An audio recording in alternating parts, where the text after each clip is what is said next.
معزز سامعین گرامی قدر، رسول اللہ صلی اللہ علیہ وسلم صحابہ کو عذاب قبر سے اور قبر کے احوال سے اس انداز میں اور اس تفصیل سے ڈرایا کرتے تھے کہ بخاری شریف کی حدیث ہے کہ نبی کریم صلی اللہ علیہ وسلم نے ایک مرتبہ عذاب قبر کے احوال اس طرح بیان کیے کہ صحابہ جو سامنے بیٹھے ہوئے تھے وہ زارو کتار گریہ داری کرنے لگے اور آہو بکا مچ گئی اور ایک فضا چیخو پکار کی بلند ہو گئی۔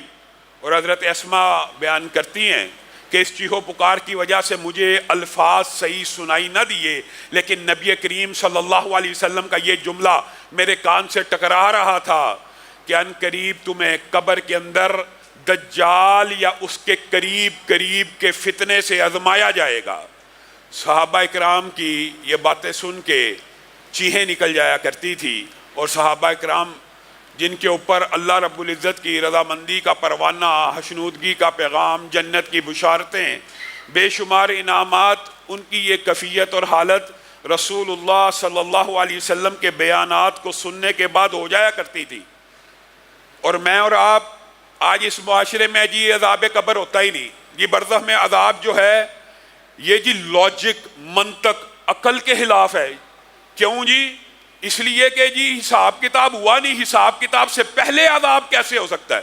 یہ دنیا کا سب سے بڑی جہالت امیز گفتگو اور بات ہے۔ یہ دیکھیں بڑی دلیل گڑی ہے کہ حساب کتاب سے پہلے عذاب کیسے ہو گیا۔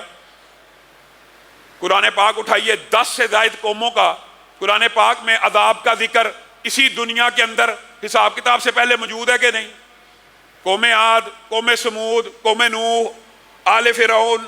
بتائیے یہ جو مغالطہ، یہ جو پوائنٹس ہوتے ہیں نا جن کو یہ منکرین حدیث بڑا بلڈ کر رہے ہوتے ہیں، دیکھیں جی اللہ تعالیٰ حساب کتاب سے پہلے کیسے عذاب دے سکتا ہے؟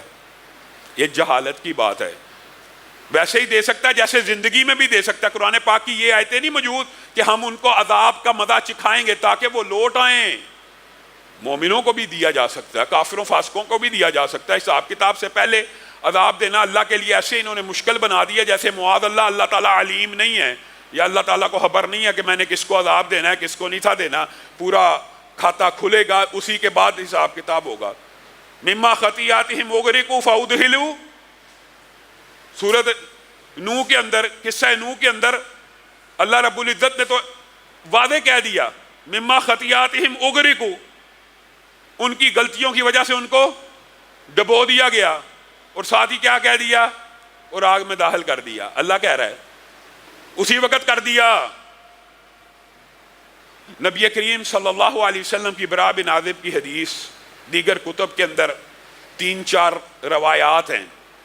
آج اس حوالے سے آپ کے سامنے چند گزارشات کو رکھنا ہے، لیکن میں یہ کوشش کروں گا کہ ریپیٹیشن نہ ہو۔ ویسے تو موضوع بڑا طویل ہے، اس لیے 3-4 روایات کو ایک ہی واقعے کے انداز میں آپ کے سامنے رکھوں گا کہ نبی کریم صلی اللہ علیہ وسلم نے، کل ہم نے یہاں تک پڑھا تھا کہ میت قدموں کی چاپ کو سن رہی ہے، سنتے سنتے ابھی اس کے ہوش و حواس یا عقل ٹھکانے پہ نہیں آئی، زمین کی طرف سے گڑگڑاہٹ اور شور و غوغا کی آواز آنا شروع ہو جائے گی۔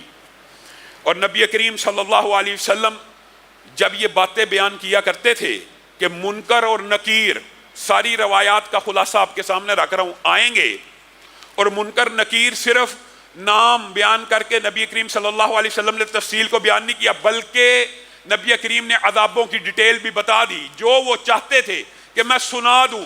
خچر بھی نبی کریم صلی اللہ علیہ وسلم کا قبر کے اوپر بدک گیا تھا، تو نبی کریم نے وہاں پہ بھی کہا تھا قبروں کے اوپر بنو نجار کی کہ جی تو چاہتا ہے کہ سن لیا جائے، تو بعد میں بتلا بھی دیا کہ ہونا کیا ہے۔ یہ رسول اللہ صلی اللہ علیہ وسلم نے صرف نام نہیں بتلائے، ان کا حلیہ بھی بتلا دیا۔ منکر نکیر ہر ایک نے میں نے اور آپ نے آج سن رہے ہیں علماء سے، واعظین سے، ہم جیسے طالب علموں سے، کل آپ نے اپنی آنکھوں سے یہ مشاہدہ کر لینا ہے، اور ان کی تفصیلات اگر پہلے سے پتہ ہوں تو صاحب ایمان کے دل کو تقویت اور یہ باتیں یاد آئیں گی اور دل مضبوطی پکڑے گا۔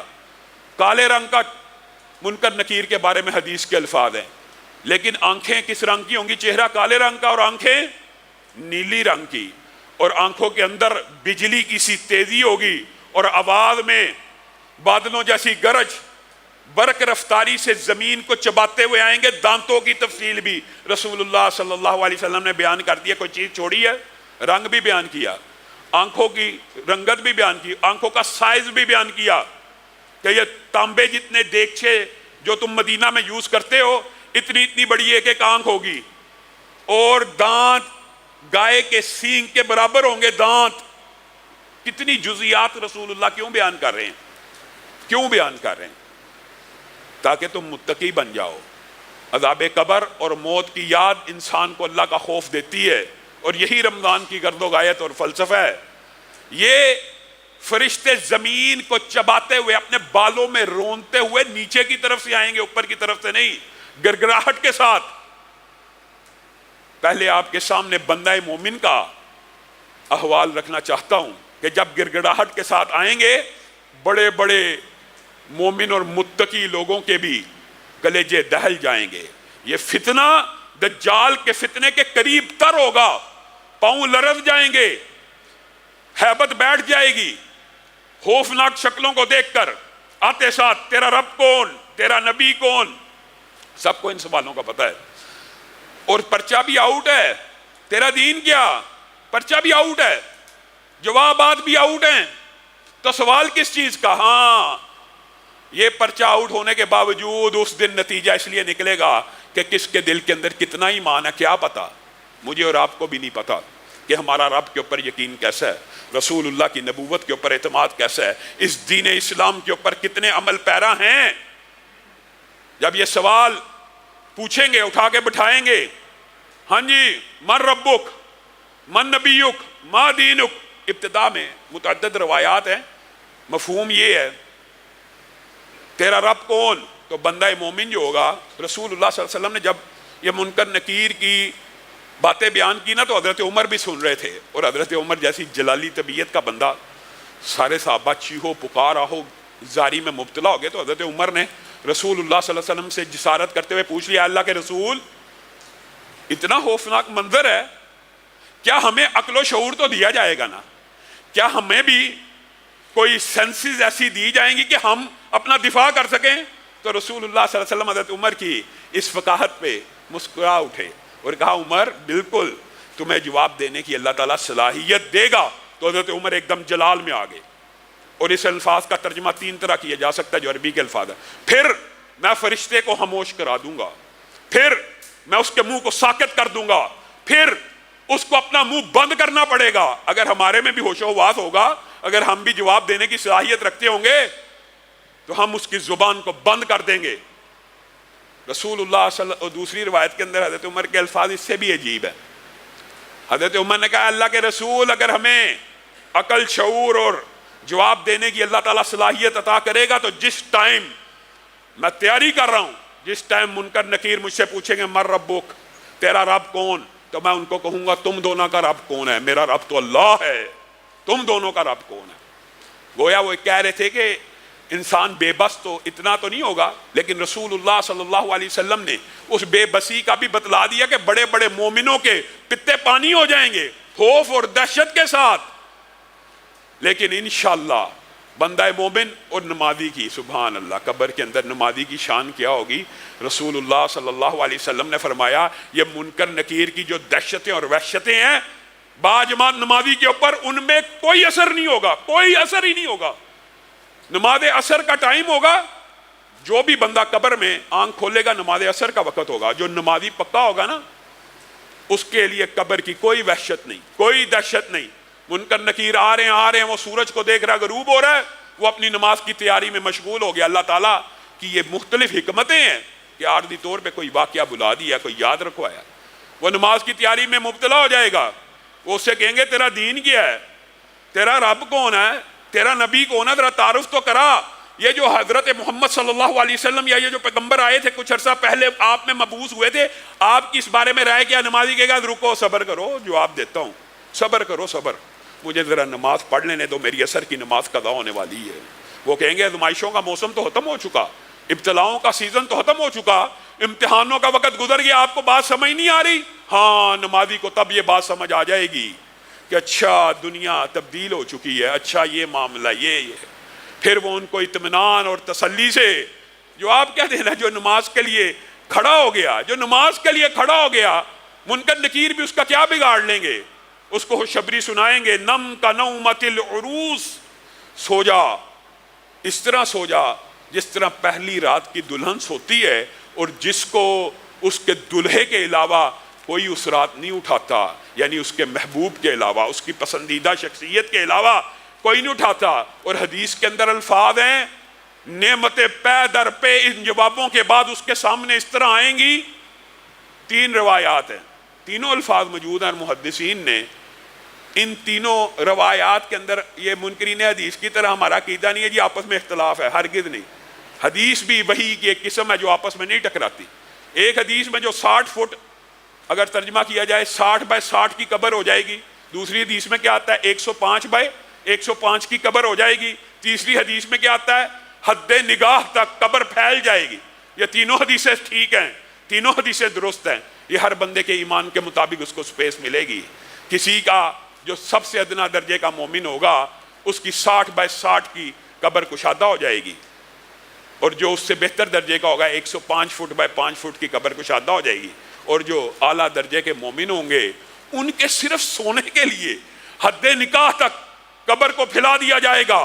پھر فرشتے کہیں گے نعمتیں جو ان سی ملنی ہیں تمہیں ذرا تھوڑا سا نظارہ کرا دیں، نیند اس نیند سے پہلے پہلے، جی جہاں یہ جنت میں تمہارا ٹھکانہ ہے، یہ جنت میں تمہارا مقام ہے، جنت میں اس کو اس کا محل بھی، اس کے گھر بھی اور اس کے مقامات بعد دکھا دیے جائیں گے تاکہ اطمینان، تسلی، تشفی ہو جائے۔ اور پھر جہنم کے اندر بھی ایک نظارہ اس کو دیا جائے گا، اگر بدعمالی کرتے تو یہ جہنم میں تمہارا ٹھکانہ تھا۔ بندہ شکر کرے گا کہ میں ان دردناک عذابوں سے بچ گیا، اللہ تعالی ہمیں ان لوگوں میں شامل فرمائے۔ بندہ شکر کرے گا جب یہ سارا معاملہ ہو جائے گا، سونے سے پہلے پہلے ایک نہایت خوبصورت، ایک نہایت خوشبودار، ایک نہایت پاکیزہ، ایک نہایت معطر شخص اس کے پاس آئے گا۔ وہ کہے گا تو کون ہے؟ تو کون ہے؟ کہا تیرے نیک اعمال ہی تو ہوں، اب تیرے ساتھ ہی تو رہنا ہے۔ تو بندے کے منہ سے جو آخری الفاظ سونے سے پہلے نکلیں گے، ربی اقم الساعہ، ربی اقم الساعہ، اے رب اب قیامت قائم کر دے۔ اب انتظار نہیں ہوتا، اب قیامت قائم کر دے، اب انتظار نہیں ہوتا، اب جلدی کر دے، اب جلدی کر دے، اب جلدی کر دے۔ اس کو میٹھی نیند سلا دیا جائے گا۔ اور مسند احمد ابن حبان اور مستدرک حاکم کی اگر احادیث کو اکٹھا کیا جائے تو بعض مومنین کو اللہ رب العزت یہ درجہ دے گا۔ ہم نے شہیدوں کے بارے میں تو سنا کہ پرندوں کے کالم میں، عرش کے نیچے قندیلوں میں ان کی روحوں کو واپس ٹرانسفر کر دیا جاتا ہے۔ مومنوں کی روحوں کو بالعموم علیین میں رکھ دیا جائے گا اس نیند کے بعد۔ لیکن بعض مومن بھی ایسے ہوں گے کہ جن کو پرندوں کے کالم میں ڈال کے جنت کے اندر چھوڑ دیا جائے گا، جن کی روحوں کو علیین سے بھی اونچا مقام دے دیا جائے گا۔ یہ اللہ تعالیٰ کے مراتب ہیں۔ لیکن یہ جو قبر کے اندر نم کا نومت العروس کی نوید پائے گا، یہ کم از کم اس کی روح کا ٹھکانہ پھر قیامت کے دن تک علیین میں ہوگا، اطمینان سے یہ یہاں پہ سوتا رہے گا، اور اس کو پتہ ہی نہیں لگے گا کہ کتنی دیر میں قیامت آ گئی۔ آخری الفاظ بھی یہی کہہ کے قبر میں سویا ہوگا کہ اللہ تعالیٰ جلد قیامت قائم کر دے۔ اور اگر قیامت سے 20,000 سال، 10,000 سال پہلے بھی سویا ہوگا، قیامت کے دن کے آنے کا اس کو اتنا بھی احساس نہیں ہوگا کہ جیسے ایک لمحہ، ایک سیکنڈ بھی گزرا ہے، ایسے ہی لگے گا کہ ایک سیکنڈ گزرا ہے۔ اور دوسری طرف اللہ رب العزت معاف فرمائے، منکر نکیر آئے، اس کی بھی مختلف سٹیجیں ہیں۔ ایک کا ایمان متزلزل تھا دنیا میں، صحیح، اللہ معاف فرمائے، مسلمانوں کے اندر بھی، ایمان والوں اہل اسلام کے اندر بھی اصل گرفت ان لوگوں کی ہونے والی ہے۔ ایک تو وہ ہیں کہ جن کا رب کے اوپر اعتماد، یقین اور نبوت کے اوپر ایمان، یقین ہے، وہ تو کامیاب ہو گئے۔ لیکن جو شک میرے ہے نماز پڑھنی چاہیے لیکن نہ پڑھنے سے بھی بندہ گزارا ہو جاتا ہے، یہ شک میں مبتلا لوگ اس قبر کے فتنے میں صحیح مبتلا ہوں گے، کیونکہ الفاظ حدیث کے اس بات کے اوپر دلالت کرتے ہیں۔ منکر نکیر جب پہلا سوال پوچھیں گے تمہارا رب کون؟ رب تو جو لوگ کہتے تھے ہم بھی وہی مانتے تھے۔ حدیث کے الفاظ ہیں، شک و شبے کے اندر پڑے ہوئے جواب دیں گے. جھوٹ بولتے ہو, اس ہستی کے بارے میں تمہارا کیا عقیدہ جو مبعوث کی گئی, جو بھیجی گئی تھی؟